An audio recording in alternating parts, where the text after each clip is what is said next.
Hello दोस्तों। कैसे हो आप लोग? उम्मीद है बहुत अच्छे होंगे। तो आज हमारी हिमाचल की पहली क्लास है। तो आज हम पहली क्लास में हिमाचल का थोड़ा थोड़ा सा हम इंट्रोडक्शन पे जाते हैं कि हिमाचल कहाँ पर स्थित है, कहाँ लोकेटेड है, हिमाचल की आउटलाइंस के बारे में, इन सब के बारे में आज हम थोड़ा थोड़ा सा हम क्लास लेंगे। तो सबसे पहले हिमाचल।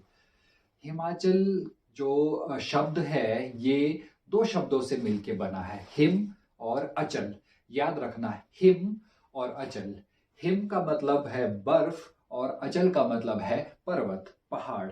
याद रखना, ये हिम आंचल नहीं है, ये हिम और अचल से बना है हिमाचल। बर्फ से हम डिनोट क्या करते हैं? बर्फ से हम सफेदगी, सादगी और पवित्रता को डिनोट करते हैं। और दूसरा जो वर्ड है वो अचल है। अचल का मतलब पर्वत है। और पर्वत से क्या है? पर्वत बलशाली है, पर्वत विश्वसनीय है और पर्वत में स्थिरता है। तो पर्वत से, अचल से हम डिनोट करते हैं बलशाली, स्थिरता और विश्वसनीयता को।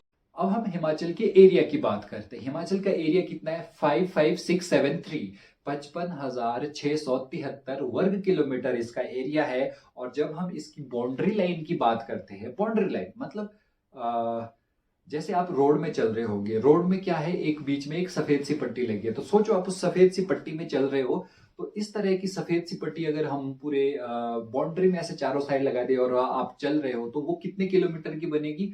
वो बनेगी 1170 किलोमीटर की। तो जो इसकी बाउंड्री है, हिमाचल की जो बाउंड्री है, बाउंड्री लाइन है, वो है 1170 किलोमीटर है हिमाचल की बाउंड्री लाइन। तो मैंने बता दिया एरिया कितना है, 55,673 वर्ग किलोमीटर, और बाउंड्री है 1170 किलोमीटर। इसके बाद हम आगे बढ़ते हैं हिमाचल के लोकेशन के लिए। हिमाचल की जो लोकेशन है, अगर आप इसको अक्षांश और रेखांश में देखेंगे, देखो लोकेशन का मतलब ये नहीं कि इसके नजदीक है या फिर उसके नजदीक है। तो इस तरह से नहीं कि संजौली बता दिया या नाम बता दिया, नाम से नहीं। हिमाचल की लोकेशन हम बताते हैं अक्षांश और देशांतर रेखाओं में, लैटिट्यूड और लॉन्गिट्यूड रेखाओं में। तो इनमें डिग्रीज होती है। तो इनके बारे में हम आगे दोबारा किसी क्लास में डिटेल में पढ़ेंगे। तो अभी फिलहाल जो हिमाचल का जो लोकेशन है वो बिल्कुल, अगर हम लॉन्गिट्यूड की बात करेंगे तो 75 से 79, 75 से 79 डिग्री लॉन्गिट्यूड में, और 30 से 33 डिग्री लेटिट्यूड में। ये एग्जैक्ट फिगर नहीं है, इसके आसपास ही है सारा कुछ। तो आसपास का एग्जैक्ट अगर आपको जानना है तो मैंने ये लिख लिया है। तो एग्जैक्ट आप यहां से देख सकते हो, ये एग्जैक्ट लोकेशन है। लेकिन इसको मोटा मोटा याद रखने के लिए 75 से 79 इसका लॉन्गिट्यूड है, और 30 से 33 इसका लेटिट्यूड है। ये मोटा मोटा याद करने के लिए है। इसके बाद अगर ज्योग्राफिकल लोकेशन बोलेंगे तो ये भारत के नॉर्थ में स्थित है। और अगर हम हिमालय की बात करें तो ये हिमालय के वेस्ट में स्थित है। तो हिमालय के वेस्ट में या फिर साउथ वेस्ट में भी बोल सकते हैं, लेकिन साउथ वेस्ट बोलने की जरूरत नहीं है। तो ये हिमालय के वेस्ट में। तो हिमालय के बारे में हम पढ़ेंगे, हिमालय के बारे में पढ़ना जरूरी है। जब आप हिमाचल के बारे में पढ़ रहे हो तो ऑब्वियस सी बात है, हिमाचल जो है हिमालय के अंदर ही लाई करता है, हिमालय के अंदर ही है। तो हमें हिमालय के बारे में पढ़ना जरूरी है। तो हिमालय के बारे में, पूरा हिमालय के बारे में देखो, हिमालय कितना बड़ा है। हिमालय बहुत बड़ा है इसका। तो कहाँ ये पाकिस्तान से शुरू हो जाता है, कश्मीर से, चलो इंडिया के अंदर की अगर बात करें, कश्मीर से शुरू होके ये अरुणाचल तक है हिमालय। तो इतना लंबा है हिमालय। तो इसके बारे में हम, हिमालय के बारे में एक मोटा मोटा मैं बता देता हूँ। हिमालय हिमालय को हम यंगेस्ट माउंटेन रेंज भी कहते हैं, या ये बहुत यंगेस्ट है, बहुत नया बने। ज्योग्राफिकल टर्म्स में कुछ हजार साल या कुछ करोड़ साल बहुत नया होता है, बहुत नया है। तो Himalaya one of the youngest mountain range, सबसे नया वाला माउंटेन रेंज है लगभग इंडिया के अंदर। और ये फोल्डेड माउंटेन है। फोल्डेड माउंटेन मतलब वलित पर्वत है। इसमें बहुत सारे फोल्ड्स है, हिमालय में बहुत सारे फोल्ड्स है। इसको समझाने के लिए भी एक कहानी है, उसको मैं इसके बाद बताऊंगा। तो हिमालय का जो लेंथ है, हिमालय जो लंबा है, पहले मैं बता देता हूँ हिमालय में क्या क्या आ रहा है। हिमालय लगभग पाकिस्तान से शुरू हो जाता है, या फिर कश्मीर से बोल देते हैं हम, कश्मीर से शुरू हो जाता है और अरुणाचल तक जाता है। तो जो हिमालय की लेंथ है, ये यहाँ से लेके यहाँ तक जो हिमालय की लेंथ है, हिमालय की लेंथ 2500 किलोमीटर है, 2500 किलोमीटर है। और इसकी जो चौड़ाई है, जो शिवालिक से लेके ट्रांस हिमालयास तक जाती है या ग्रेटर हिमालयास तक जाती है, तो जो इसकी चौड़ाई है 250 किलोमीटर। तो इसकी लेंथ कितनी है याद रखने के लिए आसान है, 2500 किलोमीटर इसकी लंबाई है और 250 किलोमीटर इसकी चौड़ाई है। मतलब एक जीरो हटा दो तो आ जाता है। तो ये हिमालय है पूरा का पूरा। तो हम लोग मतलब हिमाचल हिमालय के बिल्कुल वेस्ट में है, वेस्ट में हिमाचल है। और एक क्या क्या हिमालय की कौन कौन सी रेंजेस इसमें आती है, तो पहले हम हिमालय में बोल पड़ेंगे कि हिमालय में किस तरह की क्या क्या रेंजेस है। देखो हिमालय में मोटा मोटी हम 3 रेंजेस पढ़ते हैं, लेकिन असल में 4 रेंजेस है। कौन कौन सी है? सबसे पहले नीचे ही नीचे जो इसका फुट है एक हिसाब से, जहां से हिमालय की सीढ़ियां शुरू हो जाती है, हिमालय का जो आउटर सर्कल भी इसको हम बोल देते हैं, वो है शिवालिक। शिवालिक को ही हम आउटर हिमालयाज भी बोलते हैं, बाह्य हिमालय हम इसको बोलते हैं, आउटर हिमालय या शिवालिक बोलते हैं हम। तो शिवालिक है, शिवालिक के बाद आता है मिड हिमालय, मध्य हिमालय, मध्य हिमालय के बाद आता है ग्रेटर हिमालय या महान हिमालय या माउंट हिमालय या फिर अल्पाइन हिमालय भी इसको बोलेंगे। तो इस तरह से ग्रेटर हिमालय इसलिए बोला जाता है या महान हिमालय या माउंट हिमालय इसलिए कि ये दुनिया का सबसे ऊंची पर्वत श्रेणी है, माउंटेन रेंज है, सबसे ऊंची पूरी दुनिया में। अब पता होगा दुनिया का सबसे ऊंचा पर्वत कौन सा है? माउंट एवरेस्ट है। माउंट एवरेस्ट कहाँ है? हिमालय में अंदर है। हिमालय के कहाँ पे है? नेपाल में है। तो और नेपाल माउंट एवरेस्ट की है 8848 मीटर इसकी लंबाई है। तो दुनिया का सबसे ऊंची जो चोटी है वो माउंटेन एवरेस्ट है। तो मैंने आपको बोला था कि जब हम हिमालय के बारे में पढ़ रहे हैं, हिमालय कैसा है? फोल्डेड माउंटेन है। फोल्डेड मतलब वलित पर्वत है, इसमें बहुत सारे फोल्ड्स है, बहुत सारे मल्टी फोल्डेड है। और ये मल्टी फोल्डेड कैसे? जब आप हिमालय में अंदर जा रहे हो ना कहीं, मैं अगर मेरे पास वीडियो है तो मैं उसको शेयर कर देता हूँ। जब आप हिमालय में अंदर घुस रहे हो, हिमालय मतलब पर्वतों में अंदर जा रहे हो, तो आप देखोगे कि आपको ऐसा लगेगा कि आपके लिए रास्ते खुल रहे हैं। ऐसे है बिल्कुल, एक इधर से एक इधर, ऐसे इस तरह से बिल्कुल हो रखा है, ऐसे करके फोल्डेड है, एक के बाद एक के बाद। उसका एक स्टोरी है, उसकी एक कहानी है। वो कहानी जानना भी जरूरी है। जब पूरी पृथ्वी बनी थी, जब पृथ्वी बनी थी, तो पृथ्वी में चारों साइड सिर्फ पानी ही पानी था। पानी ही पानी, मतलब भूभाग भी तो हुआ होगा, हाँ भूभाग भी था, लेकिन वो बहुत छोटा सा भूभाग था। अभी आप जैसे देखते हो वर्ल्ड को, पूरा जो कॉन्टिनेंट्स आप देखते हो, पहले ये ऐसे अलग अलग ऐसे फैला हुआ नहीं था। पहले ये एक ही जगह पे था। मतलब जो भूभाग है, धीरे इसमें फ्लोटिंग हुई, धीरे धीरे यही टूटने लगे। जब ये इकट्ठा होता था, इसको हम बोलते हैं पेंजिया। तो धीरे धीरे ये कॉन्टिनेंट्स पेंजिया से टूट के अलग होने लगे, अलग अलग ये जाने लग गए हैं। सबसे पहले पूरा जो पेंजिया था ये 2 भागों में बंटा था, एक नॉर्थ वाला और एक साउथ वाला। नॉर्थ वाले को हम लॉरेशिया बोलते हैं और साउथ वाले को गोंडवाना लैंड बोलते हैं, गोंडवाना। लॉरेशिया से भी जमीन का एक बहुत बड़ा टुकड़ा फ्लोट होता गया, और नीचे जो अंगारा लैंड, गोंडवाना लैंड था, गोंडवाना लैंड से भी एक टुकड़ा टूट के जो भारत का जो साउथ पार्ट है, वो हिस्सा यहाँ से ऊपर आता गया। ऊपर पहले ही लॉरेशिया से टूट के अंगारा लैंड वहां पे आ रहा था। और अंगारा लैंड और गोंडवाना लैंड के बीच में क्या था? इसके बीच में एक बहुत बड़ा सागर हुआ करता था, समुद्र हुआ करता था। इस समुद्र का नाम है टेथिस सागर। तो अंगारा लैंड जो ऊपर वाला है और गोंडवाना लैंड, इसके बीच में था एक बहुत बड़ा सागर जिसका नाम था टेथिस सागर, टेथिस सी। गोंडवाना लैंड और अंगारा लैंड एक दूसरे से टकराए। देखो एक दूसरे से टकराने से क्या होता है? जब आपस में टक्कर होती है, बहुत जोर की टक्कर हुई है इनमें, कई हजार साल पहले की बात है, तो आपस में टकराने के बाद क्या होता है, जो बिल्कुल जहां पे टकराया जाता है वहां का हिस्सा ऊपर हो गया, बीच का हिस्सा नीचे दब गया, और जो नीचे का हिस्सा था वो ऊपर आ गया। एग्जांपल देता हूं, जब दो गाड़ियां आपस में टकराती है, 2 गाड़ियां आपस में टकराने के बाद क्या होता है कि जो आगे बम्पर है, अगर आमने सामने टकरा गई, जो आगे इनका बोनट है, बोनट ऐसे निकल के ऊपर आ जाता है। बीच से गाड़ी, जहां पे चेसी वगैरह है पूरा है, बीच से गाड़ी नीचे बैठ जाती है, और जो पीछे वाला होता है डिक्की वाला एरिया, वो ऊपर खड़ा हो जाता है। सेम, बिल्कुल सेम ऐसे ही हुआ है।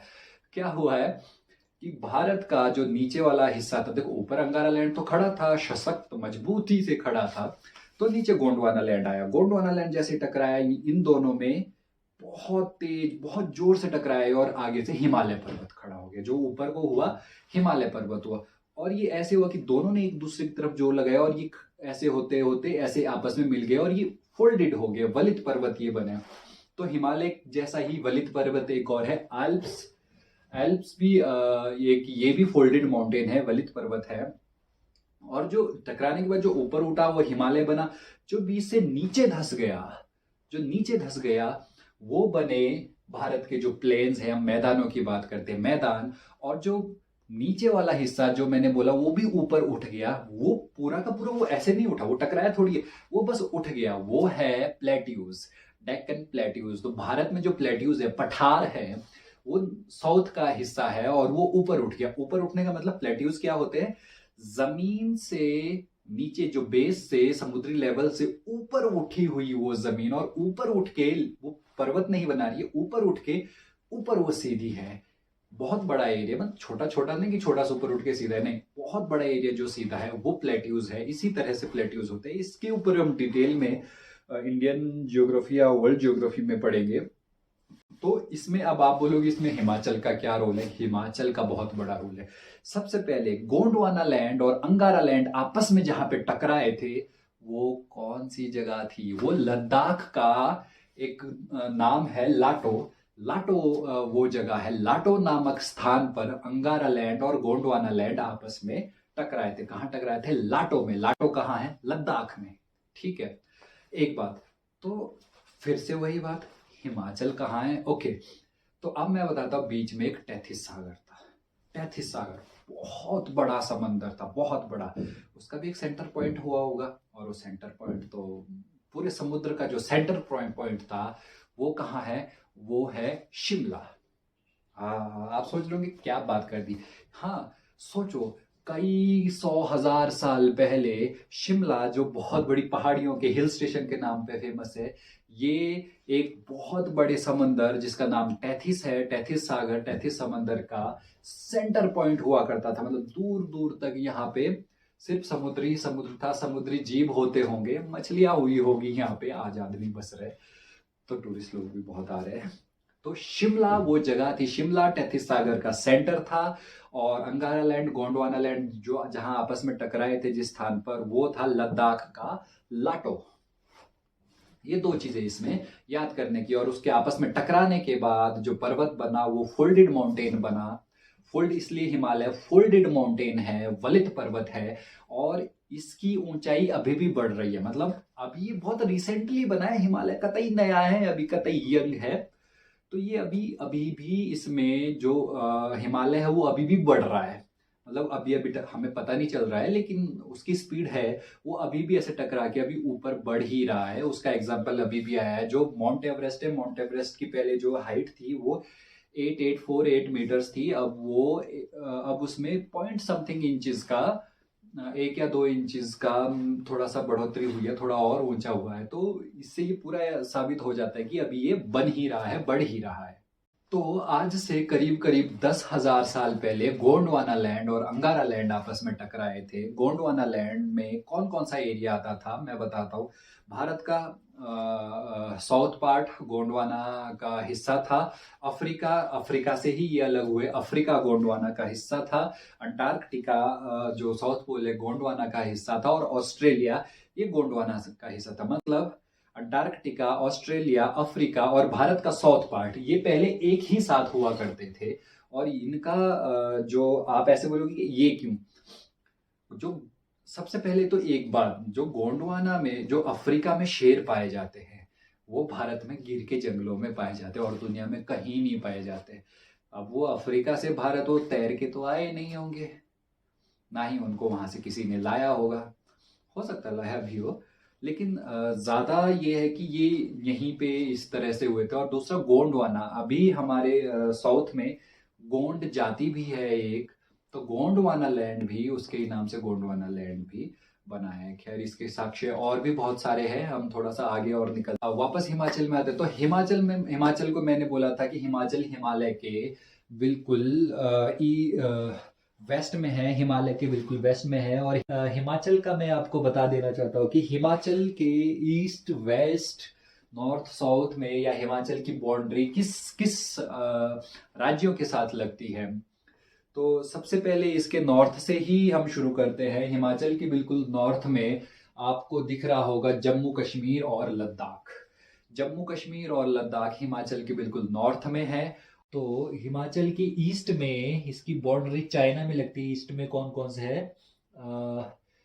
किन्नौर और लाहौल स्पीति के साथ लगती है इसकी बॉर्डर चाइना की। और जब वहां से थोड़ा सा नीचे आएंगे साउथ ईस्ट में, तो साउथ ईस्ट में उत्तराखंड आ जाता है। और उत्तराखंड के और थोड़ा सा साउथ की तरफ आएंगे तो यूपी।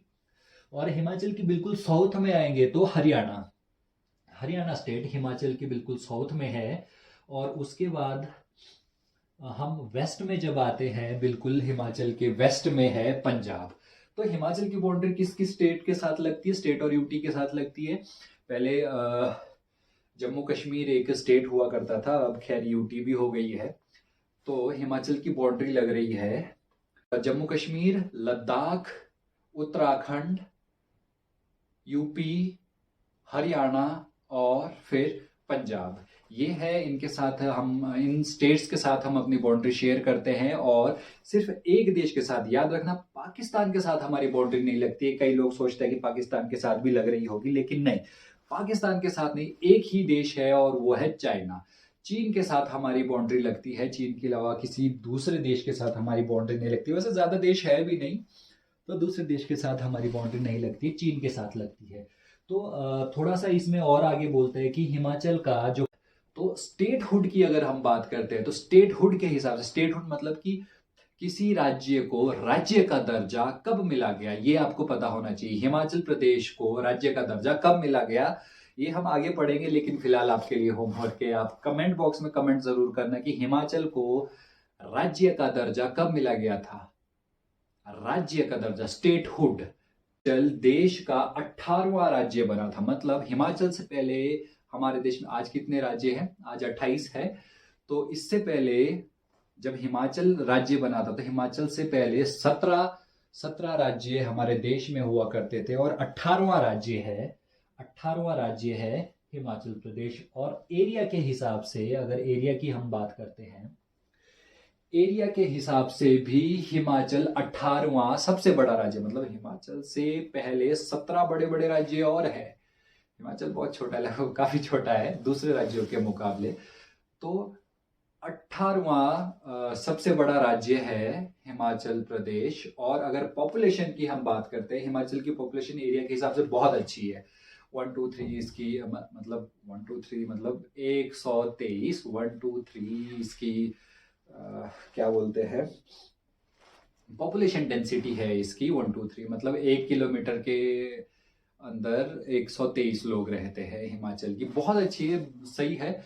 और ये पॉपुलेशन के हिसाब से 21वां सबसे बड़ा राज्य है। और इसकी पॉपुलेशन है 68 लैक्स, 68 लाख, जो कि भारत की पॉपुलेशन का 0.57% है। 68 लाख भारत की पॉपुलेशन का 0.57% है।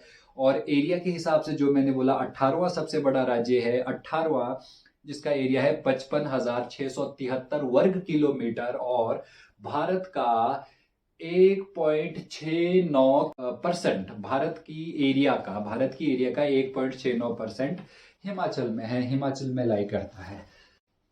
तो हिमाचल का मैंने आपको बाउंड्री बताई। तो हिमाचल की बाउंड्री किस किस, सबसे ज्यादा डिस्ट्रिक्ट किस किस के साथ लगती है? अब डिस्ट्रिक्ट वाइज देखो, हम बाउंड्रीज की बात करते थे कि हमारा जो राज्य है हिमाचल है, उसकी बाउंड्री किस किस राज्य से टच होती है। कौन कौन से डिस्ट्रिक्ट किस किस राज्य से, देखो जब आप बिल्कुल एक बार मैप देखोगे ना, मैप देख के आप मैप खुद बनाओगे ना, तो आपको और अच्छे से पता लग जाएगा कि कौन कौन सा हमारा डिस्ट्रिक्ट, कितनी डिस्ट्रिक्ट है। सबसे पहले तो 12 डिस्ट्रिक्ट है हिमाचल प्रदेश में।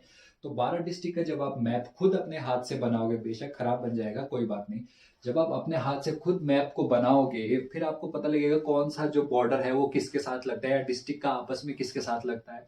ऐसे मेरे बोलने से कुछ नहीं होगा, तो आप मैप जरूर बनाओ साथ साथ में। मैंने भी बहुत बार बनाया है। तो हिमाचल का जो नॉर्थ वाला हिस्सा है जम्मू कश्मीर के साथ अपना चंबा लगता है, और लाहौल स्पीति भी जम्मू कश्मीर और लद्दाख के साथ लाहौल स्पीति भी लगता है। और उसके बाद जब हम थोड़ा सा आगे और निकलते हैं, लाहौल स्पीति का याद रखना, लाहौल स्पीति किसके साथ लगता है? चीन के साथ भी लाहौल स्पीति लगता है। उसके बाद उत्तराखंड के साथ देखो, उत्तराखंड के साथ कौन कौन सा वो लग रहा है? उत्तराखंड के साथ शिमला, सिरमौर और किन्नौर ऊपर से आते हैं, देखो किन्नौर, शिमला और सिरमौर, ये उत्तराखंड के साथ लगते हैं। और उत्तराखंड के बाद छोटा सा एक और एरिया आता है जो यूपी के साथ लगता है, सिरमौर। सिरमौर का एक बहुत छोटा सा एरिया विकासनगर वाली साइड से है ये, तो सहारनपुर के आसपास वाला ये एरिया लगता है। तो यूपी का ये एरिया सिरमौर के साथ लगता है। उसके बाद थोड़ा नीचे आते हैं हरियाणा। हरियाणा के साथ कौन कौन से लगते हैं? हरियाणा के साथ यहाँ पे सिरमौर और सोलन, सिरमौर और सोलन, सिरमौर से शुरू होता है और सोलन तक का एरिया ये हरियाणा के साथ लगता है। उसके बाद आ जाता है हमारे पास पंजाब। पंजाब के साथ देखो, पंजाब के साथ यहीं से देख लो, पंजाब के साथ क्या क्या लग रहा है? सोलन पंजाब के साथ लग रहा है। सोलन के बाद थोड़ा सा और आगे है बिलासपुर, पंजाब के साथ लग रहा है। ऊना पंजाब के साथ लग रहा है। कांगड़ा पंजाब के साथ लग रहा है। और चंबा का एरिया पंजाब के साथ लग रहा है। तो ये कितने डिस्ट्रिक्ट हो गए? ये लगभग 5 डिस्ट्रिक्ट होगी। चंबा, सोलन, सोलन, बिलासपुर, ऊना, कांगड़ा और चंबा, ये 5 डिस्ट्रिक्ट है। और जम्मू कश्मीर का मैं बोल दिया, इसके बाद चंबा और कांगड़ा, लाहौल स्पीति, चंबा और लाहौल स्पीति जम्मू कश्मीर के साथ। तो पंजाब के साथ सबसे ज्यादा बाउंड्री शेयर करता है, सबसे ज्यादा डिस्ट्रिक्ट शेयर होती है पंजाब के साथ। हमने पहले ही मैंने आपसे क्वेश्चन पूछा था कि हिमाचल का जो स्टेटहुड डे है, हिमाचल को स्टेटहुड, राज्य का दर्जा कब मिला था? इसका मैं आपको जवाब दे देता हूं। हिमाचल को राज्य का दर्जा 25 जनवरी 1971 में मिला था। 25 जनवरी 1971, मतलब हमारा देश आजाद कब हुआ? 15 अगस्त 1947। पता है ना ये तो? ठीक है, तो 15 अगस्त 1947 को हमारा देश आजाद हुआ। लेकिन हिमाचल को स्टेटहुड नहीं था तब तक। स्टेटहुड नहीं था तो फिर क्या था? स्टेटहुड कब मिला? 25 जनवरी 1971 को। तो सबसे पहले एक और सवाल आता है कि हिमाचल डे कब मनाया जाता है? स्टेटहुड डे नहीं, हिमाचल दिवस कब मनाया जाता है? तो हिमाचल दिवस कब मनाया जाता है? ये देखो हिमाचल का पूरा पूरा नक्शा है। तो हिमाचल दिवस कब मनाया जाता है? हिमाचल दिवस मनाया जाता है 15 अप्रैल 1948 से। मतलब 15 अप्रैल 1948 को हिमाचल रिकॉग्नाइज किया गया था। क्या रिकॉग्नाइज किया था? स्टेट तो नहीं था, स्टेट तो 1971 में हुआ। तो 15 अप्रैल 1948 में क्या था? Chief commissioner province. Chief commissioner province के तौर पे इसको माना गया था, इसको मुख्य आयुक्त क्षेत्र। कितने साल के लिए रहा ये? 3 साल के लिए ये था, 3 साल के लिए मुख्य आयुक्त क्षेत्र। उसके बाद 3 साल मतलब 1948 से 1951 तक। उसके बाद 1951 से 1956 तक इसको गौ श्रेणी का राज्य है, सी पार्ट सी स्टेट, गौ श्रेणी का राज्य है। कब से कब तक? पहले 3 साल ये चीफ कमिश्नर प्रोविंस रह गया। उसके बाद 5 साल ये गौ श्रेणी का राज्य, पार्ट सी स्टेट बना, पार्ट सी स्टेट। उसके बाद 15 साल, 3 साल इंटू 5 साल, उन दोनों को मिला के इंटू करके 15 साल। 15 साल क्या रहा ये? 15 साल रहा ये UT, union territory of Himachal Pradesh. Himachal Pradesh देश का 15 साल तक एक यूनियन टेरिटरी रहा। यूनियन टेरिटरी के बाद फाइनली 25 जनवरी 1971 को हिमाचल को स्टेटहुड का दर्जा दिया गया, राज्य का दर्जा दिया गया। तो 25 जनवरी 1971 को हिमाचल को फाइनली राज्य का दर्जा दिया गया। मतलब जो हम मनाते हैं ना स्टेटहुड डे, देखो हिमाचल डे, हिमाचल डे और स्टेटहुड डे दोनों में फर्क है। हिमाचल डे 13 अप्रैल 1948 से शुरू हुआ, मतलब 13 अप्रैल को हिमाचल डे मनाते हैं, और 25 जनवरी को स्टेटहुड डे मनाते हैं। इसके बाद हम इंट्रोडक्शन जब कर ही रहे, इसके बाद जो हमारा नेक्स्ट चैप्टर है वो नदियों से शुरू होगा। एक एक नदियां हम पढ़ेंगे ठीक ठाक डिटेल में, अच्छी खासी डिटेल में हम पढ़ेंगे। तो हिमाचल में 5 नदियां तो बहुत है, लेकिन 5 प्रमुख नदियां हैं। 5 प्रमुख नदियां कौन सी है? ऊपर से ही सबसे पहले है चिनाब, फिर है रावी, फिर है ब्यास, फिर है सतलुज और फिर है यमुना। यमुना सबसे छोटी है, सतलुज सबसे लंबी है, चिनाब में सबसे ज्यादा डेंसिटी है पानी की। तो ये 5 नदियां आपको याद रखनी है। और 5 नदियां, और जिले कितने हैं हिमाचल प्रदेश में? 12 जिले हैं। कौन कौन से जिले हैं? ऊपर से शुरू करते हैं हम एक बार। हिमाचल प्रदेश में 12 जिले हैं। सबसे तो हिमाचल की 12 डिस्ट्रिक्ट है। कौन कौन सी 12 डिस्ट्रिक्ट है? हम बिल्कुल एक साथ में शुरू करते हैं। सबसे पहले चंबा से शुरू करते हैं। चंबा चंबा, लाहौल स्पीति और किन्नौर, ये लगभग एक लाइन है, चंबा, लाहौल स्पीति और किन्नौर। उसके नीचे हम आते हैं, और ये वैसे इसको जब हम हिमालय के बारे में पढ़ेंगे अलग अलग से, तो ये आता है ग्रेटर हिमालयाज में। चंबा का ऊपर वाला एरिया, लाहौल स्पीति और किन्नौर। उसके बाद जो मिड हिमालयाज वाले आ गए वो है, मतलब चंबा भी मिड हिमालयाज में आ गया, कांगड़ा, कुल्लू, शिमला। कांगड़ा, कुल्लू, कुल्लू मनाली वाला कुल्लू, और शिमला। तो ये लगभग ये मिड हिमालयाज में आ गए हैं। शिवालिक में कौन कौन से आ गए? मंडी जो सेंटर है लगभग हिमाचल का, मंडी, उधर से ये आता है बिलासपुर, हमीरपुर, ऊना, मंडी, सोलन और सिरमौर। ये सिरमौर वैसे मिड हिमालयाज में आ जाता है, सिरमौर को हटा दो, बाकी ये आते हैं। तो हमारे 12 डिस्ट्रिक्ट कौन सी है? 12 डिस्ट्रिक्ट फटाफट आपने इनके नाम बोलने हैं। 12 डिस्ट्रिक्ट कौन सी है? 12 डिस्ट्रिक्ट है चंबा, कांगड़ा, लाहौल स्पीति, कुल्लू, मंडी, हमीरपुर, ऊना, बिलासपुर, सोलन, सिरमौर, शिमला और किन्नौर। शिमला से ऊपर को किन्नौर। ये 12 डिस्ट्रिक्ट है। तो गाइज हमारा हिमाचल का जो इंट्रोडक्टरी पार्ट था, पहला जो चैप्टर था, पहला लेसन था, ये कंप्लीट हो गया है। और मुझे उम्मीद है कि वीडियो अच्छी लगी होगी, थोड़ी सी इंफॉर्मेटिव लगी होगी। अगर आप लोग तैयारी कर रहे हैं स्टेट पीएससी की या स्टेट के किसी भी एग्जाम की आप लोग तैयारी कर रहे हैं, हिमाचल में जो हिमालय है उसके बारे में हम पढ़ेंगे। जो तीनों ही हिमालय है, हमारा शिवालिक है, हमारा मिड हिमालयाज है, हमारा ग्रेटर हिमालयाज है, ट्रांस हिमालयाज है। ट्रांस मतलब पार वाला हिमालय, पार हिमालय या ट्रांस हिमालय है, तो इसके बारे में पढ़ेंगे हम। तो हिमाचल में बेसिकली 3 ही हिमालय लाई करते हैं, ट्रांस हिमालय हिमाचल में नहीं लाई करता है, तो ट्रांस हिमालय के बारे में ज्यादा नहीं है। तो अगले हमारे लेसन में हिमालय के बारे में पढ़ेंगे, शिवालिक से। शिवालिक बहुत छोटा है, बहुत आसानी से कर देंगे। शिवालिक करेंगे, मिड हिमालयाज और ग्रेटर हिमालयाज के बारे में हम पढ़ेंगे। तो गाइज बने रहिए हमारे साथ। हमारी वीडियो को ज़रूर लाइक करना, हो सके अपने दोस्तों के साथ शेयर करना। जो लोग हिमाचल के, स्टेट के किसी भी एग्जाम की तैयारी करें, अब तो स्टेट के बारे में जी के जनरल नॉलेज पूछते ही है, तो हमारे चैनल को सब्सक्राइब भी करना है और बेल आइकन का बटन भी दबाना है। तो guys all the best for your exam.